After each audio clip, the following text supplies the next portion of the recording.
Young generation যারা আছেন এখানে, যারা শুনছেন শুনবেন, সালাতের কাছে আসেন। আল্লাহ সুবহানাহু ওয়া তাআলা তো সফলতা দুনিয়া এবং আখিরাতে মুমিনদের জন্য রেখেছেন। যে ব্যক্তি মুমিন না তার জন্য সফলতা আসবে কোথা থেকে? মানুষকে আমি তো যন্ত্রণা দিয়ে সৃষ্টি করেছি, মানুষকে আমি বহু টেনশন দিয়ে সৃষ্টি করেছি, আমি তাকে দুর্বল করে সৃষ্টি করেছি। ইন্নাল ইনসানা খুলিকা হালুআ ইযা মাসসাহুশ শাররু জাযুআ ওয়া ইযা মাসসাহুল খায়রু মানুআ। মানুষ খুবই টেনশন প্রবণ, তার মধ্যে প্রচুর অস্থিরতা থাকবে। যুবকরা ভালো করে শুনে যাবেন আজকের কথা। প্রচন্ড অস্থিরতা থাকবে।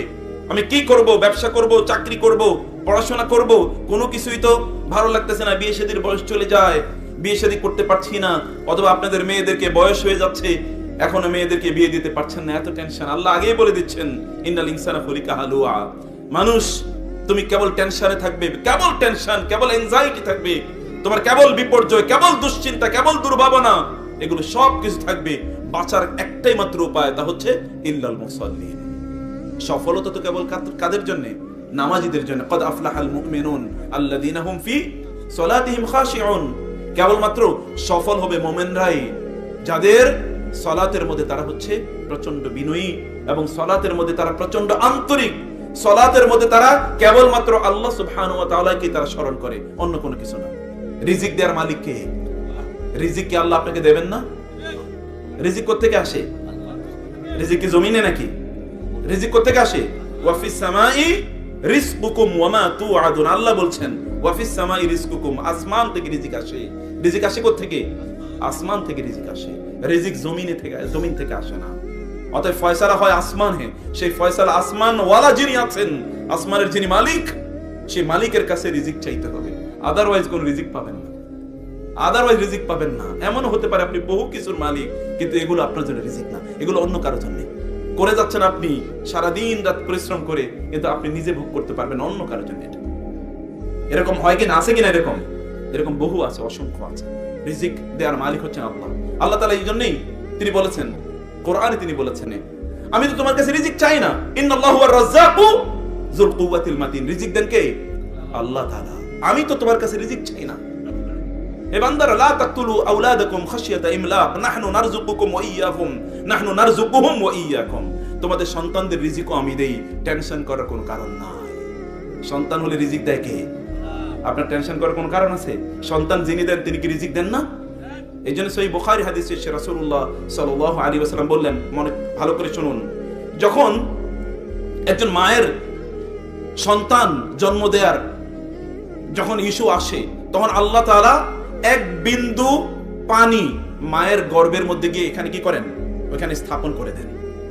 এক বিন্দু পানি সেখানে স্থাপন করে দেন। তারপর এই পানিটি এটাকে নুতফা আকারে থাকে 40 দিন। সহিহ হাদিসে এসেছে কতদিন? 40 দিন নুতফা আকারে থাকে। নুতফা মানে ড্রপ অফ ওয়াটার, পানি আকারে থাকে।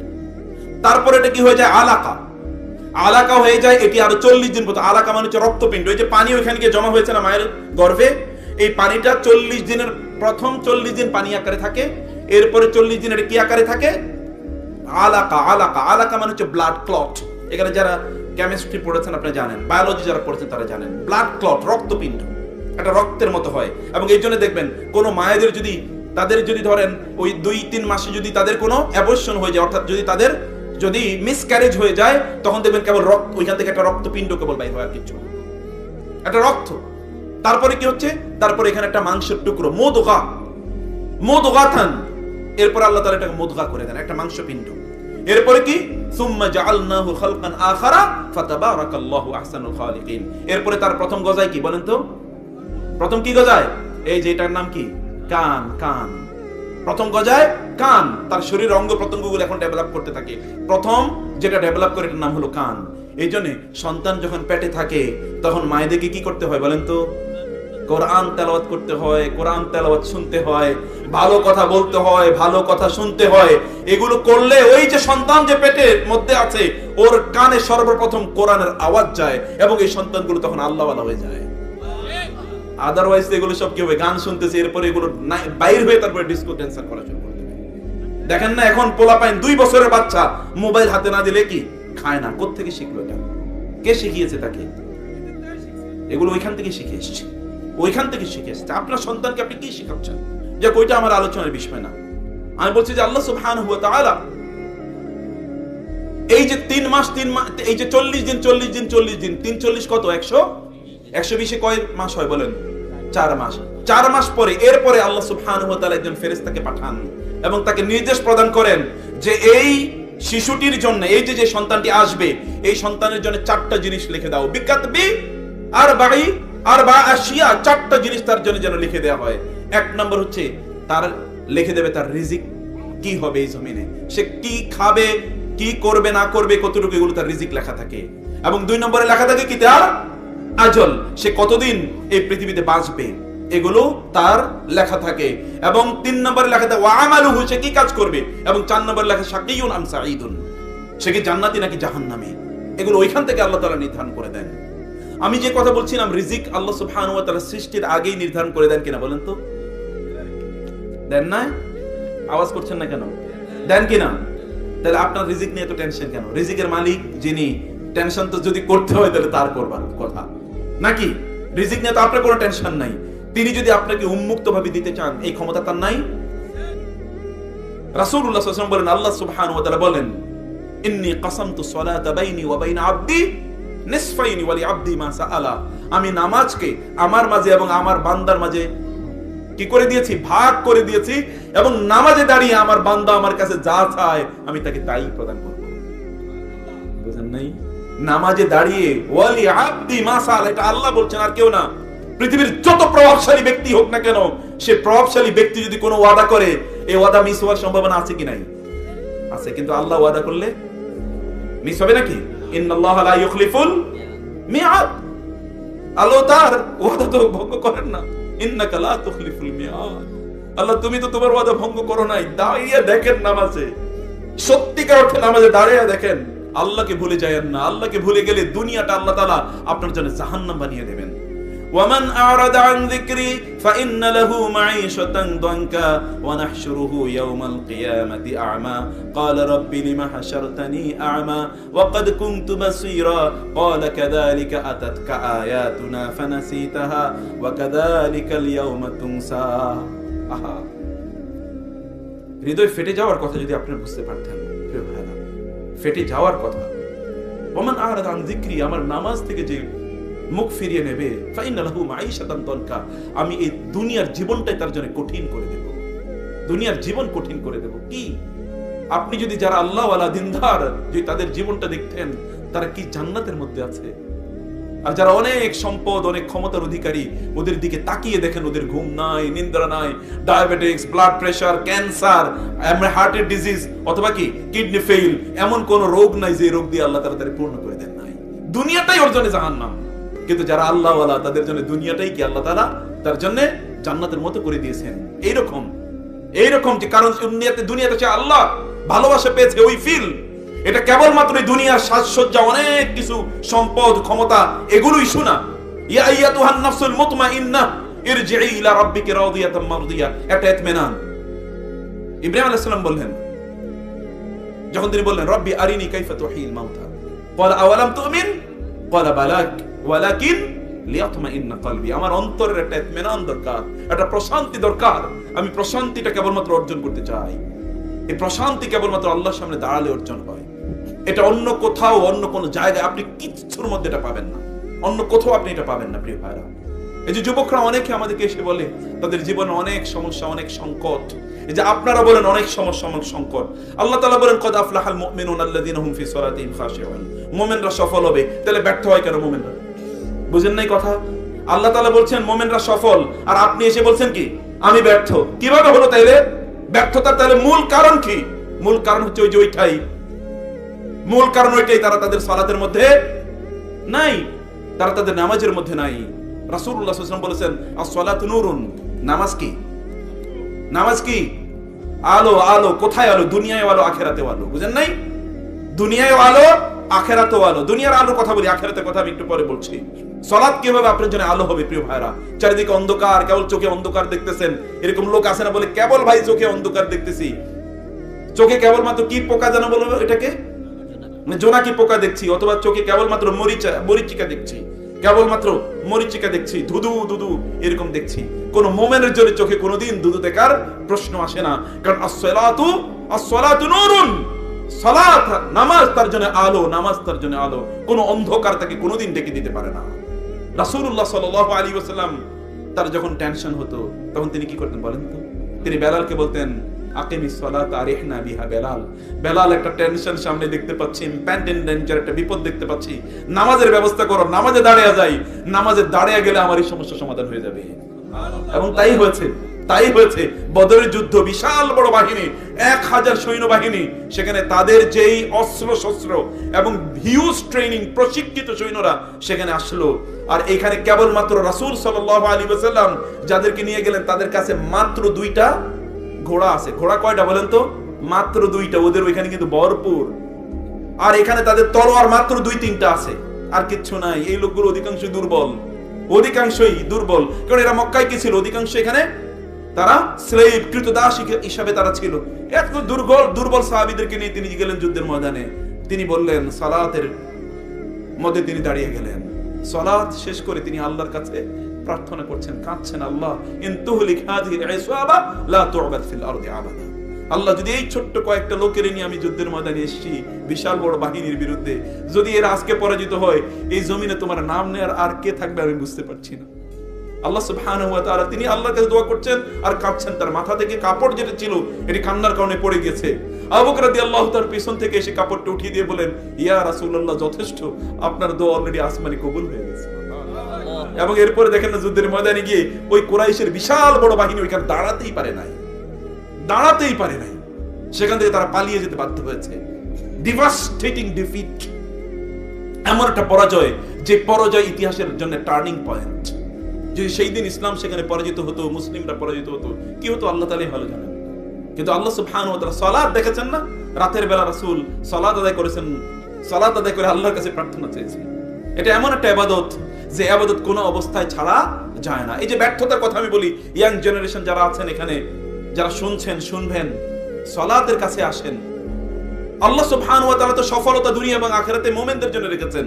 যে ব্যক্তি মুমিন না তার জন্য সফলতা আসবে কোথা থেকে? সূরাতুল মুনাফিক, রাসূলুল্লাহ সাল্লাল্লাহু আলাইহি ওয়াসাল্লাম প্রতি জুমায় এটা কেন পড়তেন? এমনি পড়তেন নাকি? এমনি পড়তেন নাকি? ওই যে সামনে যারা আছে তাদেরকে সতর্ক করে দেয়া, ইযা জাআকাল মুনাফিকুন, মুনাফিকরা এসে আপনার কাছে বলে, ইন্নাকা লা রাসূলুল্লাহ, সত্যিকার করে বলছি, আল্লাহর কসম করে বলছি, আপনি আল্লাহর রাসূল। কিন্তু আসলে আল্লাহ বলছেন, আল্লাহু ইয়াশহাদু ইন্নাল মুনাফিকিনা লাকাযিবুন, আল্লাহ সাক্ষী দিচ্ছেন যে মুনাফিকরা মিথ্যুক। ওদের চেহারা দেখলে, কথাবার্তা শুনলে, ছবি দেখলে, নামাজে আসলে আপনি মনে করবেন যে কি তারা সত্যিকার অর্থে খুবই ভালো, আসলে না। যখন তারা নামাজে দাঁড়ায় তখন তারা কি? অলস। নামাজে দাঁড়ায় কি অবস্থায়? অলস অবস্থায় নামাজে দাঁড়ায়। নামাজে দাঁড়িয়ে আছে, হাই উঠে। আল্লাহর সামনে, আপনি প্রধানমন্ত্রীর সামনে গিয়ে একটা হাই তুলে দেখেন তো আপনার 14 গোষ্ঠী পর্যন্ত কি করে দেয়। কথা বুঝেন নাই? যায়া দেখেন তো এরকম প্রভাবশালী কোন ব্যক্তির সামনে দাঁড়িয়ে একেবারে পোড়ামুড়ি দিলেন, হাই তোলেন, কতগুলো আঙ্গুল ফুটাইলেন, আঙ্গুলই তো ড্যামেজ করে দেয়া হবে। আর আল্লাহর সামনে দাঁড়িয়ে আপনি কিভাবে আঙ্গুল ফুটান? বেয়াদবি তো সীমা থাকা উচিত। মালিকাল মুলক, রাজাধিরাজ, রাজত্বের অধিকারী, সবকিছুর মালিক যিনি, সেই মালিকের সামনে কিভাবে আপনি এরকম বেখেয়াল থাকেন? আপনার নামাজ যে কবুল হয় কিনা এটা আপনি কেমনে বুঝবেন? কিভাবে জানেন? নামাজ পড়লেই তো হইল না। মুনাফিকরা তো নামাজ পড়েছে, এবং নামাজ পড়েছে এরকম না তারা কিন্তু সাধারণ নামাজ পড়ে নাই, তারাও কিন্তু একেবারে সামনের কাতারে হয়তো বা ছিল, এরকমও ছিল। কিন্তু তাদের সালাতের মধ্যে কি ছিল না? তাদের মনোযোগ ছিল না। সালাতের মধ্যে তারা কি করে তারা জানে না। আপনার নামাজের মধ্যে আপনি কি করেন? যে নামাজ ইবাদত তো এতটুকুই করে নামাজ, তাও কয় ওয়াক্ত পড়ে, কয় ওয়াক্ত পড়ে না। যেই কয় ওয়াক্ত পড়ে, ওয়াকাদিমনা ইলা মা আমিলু মিন আমালিন ফাজআলনাহু হাবাআম মানসুরা, একদল ব্যক্তির অনেক আমল, আল্লাহ বলবেন যে আমলগুলো গিয়ে দেখলাম একটাও কি এগুলো গ্রহণ করার মতো, সবগুলো আমি ছুঁড়ে ফেলে দেব, সবগুলো আমি তুলার মতো, ধুলার মতো এগুলোকে উড়িয়ে ফেলে দেব। এগুলো একটাও গ্রহণযোগ্য নয়, একটাও গ্রহণ করার মতো নয়। নামাজ পড়বেন, নামাজের জন্য, সালাতের জন্য তো অনেক কন্ডিশন আছে, অনেক কন্ডিশন আছে। সেই কন্ডিশন আপনি ফুলফিল করছেন কিনা? আপনি নামাজ যখন দাঁড়িয়েছেন, নামাজের মধ্যে আপনি কি করেন? অধিকাংশ লোক সালাতে কি পড়ে এটা ঠিকই জানে না। সালাতে যখন সে দাঁড়ায়, সালাত যে কিভাবে আল্লাহ রাসূলের সুন্নাহ হিসেবে কিভাবে নামাজ পড়বে সেই সুন্নাহই তো জানে না। অধিকাংশ লোক জানেই না সুন্নাহ এভাবে কিভাবে সালাত আদায় করবে। অধিকাংশ লোক তাদের ওযুটাই আজ পর্যন্ত ঠিক মতো জানে না। আছে কিনা? ওযুর মধ্যে ঘাড় মাসে করা ফরজ না ওয়াজিব? হ্যাঁ, দেখেছেন? ওযুর মধ্যে ঘাড় মাসে করা কি মাশাআল্লাহ, ভালোই। ওযুর মধ্যে, ওযুর আগে কি করতে হয় বলেন তো? বিসমিল্লাহ বলে ওযু করতে হয়। তারপরে কি করতে হয়? মেসওয়াক করা লাগে না ওযুর আগে? লাউলা আশুক্কা আলা উম্মতি লাআমারতুহুম বিসওয়াকি ইনদা কুল্লি সালাতিন। আমি যদি আমার উম্মতের জন্য কষ্ট মনে না করতাম, তাহলে প্রত্যেক নামাজের আগে ওযু করাটাকে ওদের জন্য, প্রত্যেক নামাজের আগে মেসওয়াক করাটাকে ওদের জন্য ফরজ বানিয়ে দিতাম। এটা সাধারণ কথা। কেন এই কথা? ঘটনাটা কি? ঘটনাটা হলো রাসূলুল্লাহ সাল্লাল্লাহু আলাইহি ওয়াসাল্লাম বললেন, কেউ যদি নামাজের আগে সে কি করে? মেসওয়াক করে, তাইলে নামাজে দাঁড়িয়ে সে কোরআন তেলাওয়াত করে, তার কোরআন তেলাওয়াতের সময় ফেরেশতা তার মুখের সাথে মুখটা এরকম লাগিয়ে দেয়, এবং যখন সে কোরআন তেলাওয়াত করে, ওই কোরআন তেলাওয়াতটা গিয়ে ফেরেশতার পেটের মধ্যে গিয়ে ঢুকে। কোথায় ঢুকে বলেন তো? ফেরেশতার পেটের মধ্যে। আপনি একটা ফেরেশতারে এরকম টাকা আপনার সামনে আনতে পারবেন আপনার কথা শোনানোর জন্য? গোটা পৃথিবী পে করতে পারবেন না। যদি আপনি কেবল মেসওয়াক করেন, ফেরেশতারা আপনার মুখের সাথে মুখ লাগিয়ে রাখে, যে লোকটা কোরআন তেলাওয়াত করছে ওর মুখের তেলাওয়াতটা জমিনে ঢোকার আগে আমার পেটের মধ্যে যাক। এরকম একটা মর্যাদা। এই জন্য করতে হয়, এই জন্য করতে হয়। আমাদেরকে কত ধরনের ইবাদত আছে। সালাতের আগে উত্তম করে যদি কোনো একজন ব্যক্তি ওযু করে, তাহলে কিয়ামতের দিনে ওযুর স্থানগুলো কি হবে? সাহাবায়ে কেরাম বলেন, ইয়া রাসূলুল্লাহ, কিয়ামতের দিন আপনি এত হাজার কোটি মানুষের সামনে আপনি কিভাবে আপনার উম্মতদের চিনবেন? তিনি কি বলেছিলেন? ওযুর স্থানগুলো থেকে কি হবে? গুররাম মুহাজ্জালিনা মিন আসারিল উযু। ওযু এর স্থানগুলো থেকে কি হবে? আলো বিচ্ছুরিত হবে। সে আলো দেখে আমি বুঝতে পারবো যে এগুলো আমার উম্মত। ওযুটা যখন করেন, আলা আদুল্লুকুম আলা মা ইয়ামহুল্লাহু বিহিন্নাল খাতায়া ওয়া ইয়ারফাউ বিহিন্নাদ দারাজাত। আমি কি তোমাদেরকে এমন আমলের কথা বলবো না যে আমলের কারণে তোমাদের মর্যাদা আল্লাহ তাআলা আকাশচুম্বী করে দেবেন এবং তোমাদের গুনাহগুলো আল্লাহ তাআলা সব মিটিয়ে দেবেন? সাহাবায়ে কেরাম বলবেন, বালা ইয়া রাসূলুল্লাহ, অবশ্যই। রাসূলুল্লাহ সাল্লাল্লাহু আলাইহি ওয়াসাল্লাম বলেন, ইসবাগুল উদুই আলাল মাকারিহি। কষ্ট হলেও সুন্দর করে ওযু করা। কষ্ট হলেও কি করা? সুন্দর করে ওযু করা। ওযুর ব্যাপারে তো আমরা জানি না, ওযুই তো আমরা ঠিকমতো করছি না, অথবা ওযুর মধ্যে যে আন্তরিকতা থাকা দরকার সে আন্তরিকতা আমরা মেইনটেইন করছি না। ওযুর মধ্যে যে ইখলাস থাকা দরকার সেটা আমরা করছি না। আলী রাদিয়াল্লাহু তাআলা যখন ওযু করতেন, তখনই তার চেহারা লাল হয়ে যেত। তার বন্ধুরা জিজ্ঞেস করতো, লিমাযা তাগায়্যারতা, কেন আপনার চেহারা এরকম লাল হয়ে গেল? তিনি বলেন, ওযু করছি তো আমার রবের সামনে দাঁড়াতে। আমার রবের সামনে দাঁড়াতে গিয়ে যদি কোনো বেয়াদবি হয়ে যায় তাহলে কি হবে? এজন্য আমি প্রচন্ড পরিমাণে ভয়ে আছি, ভয়ে। তাদের ঈমানের, তাদের তাকওয়ার লেভেলটা কোথায় গিয়ে দাঁড়িয়েছে? তার তাকওয়ার লেভেলটা কোথায়? সালাত আদায় করার জন্য তার ছেলে হুসাইন রাদিয়াল্লাহু তাআলা যখন মসজিদে ঢুকতেন, তখনই তার চেহারা লাল হয়ে যেত। তখনই চেহারা লাল হয়ে যেত। লোকেরা বলতেন, কি ব্যাপার, চেহারা এরকম লাল হয়ে যায় কেন? তখন বলতেন যে আমি তো আল্লাহর সামনে দাঁড়াতে যাচ্ছি, যদি কোনো বেয়াদবি হয়ে যায়, যেমন বাবা তেমন ছেলে। এই জন্য সালফে সালেহ তারা বলতেন, তারাকনা দুনিয়া মা নিআলিনা ইনদা বাবিল মসজিদ। আমরা যখন মসজিদে আসতাম, তখন আমরা আমাদের জুতার সাথে দুনিয়া রেখে আসতাম। জুতার সাথে কি রেখে আসতাম? কথাটা বুঝেন নাই আপনারা? জুতার সাথে কি রেখে যেতাম? এখন আপনারা কি মসজিদে দুনিয়া রেখে যান না দুনিয়া নিয়ে যান? পুরা দুনিয়া নিয়ে যান মসজিদে।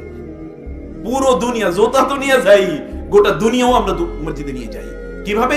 নামাজের মধ্যে দাঁড়ালেই সব ধরনের হিসাব নিকাশ মনে পড়ে যায়, সব কথা মনে যায়। কে 30 বছর আগে আপনার কষ্ট দিয়েছিল, এটা নামাজের মধ্যে দাঁড়াইলে আপনার মনে পড়ে। কিন্তু তারা বলতেন, তারাকনা দুনিয়া মা নিআলিনা ইনদা বাবিল মসজিদ। মসজিদের দরজায় আমরা জুতার সাথে দুনিয়া রেখে আসতাম। এই লোকগুলো কেমন, চিন্তা করে দেখেন তো, এগুলো কেমন? ফেরেশতারাও তো তাদেরকে দেখে কি হওয়া দরকার, অবাক হয়ে যায় ফেরেশতা। যেমনি ভাবে রাসূলুল্লাহ সাল্লাল্লাহু আলাইহি ওয়াসাল্লাম বলেছেন, ওসমান, ফেরেশতারা আপনাদের দিকে লজ্জা পায়। ফেরেশতারা আপনাকে দেখে কি পায়? লজ্জা পায়। কি লেভেলের ঈমান তাদের! ফেরেশতারা তাদেরকে দেখে লজ্জা পায়, কি লেভেলের ঈমান!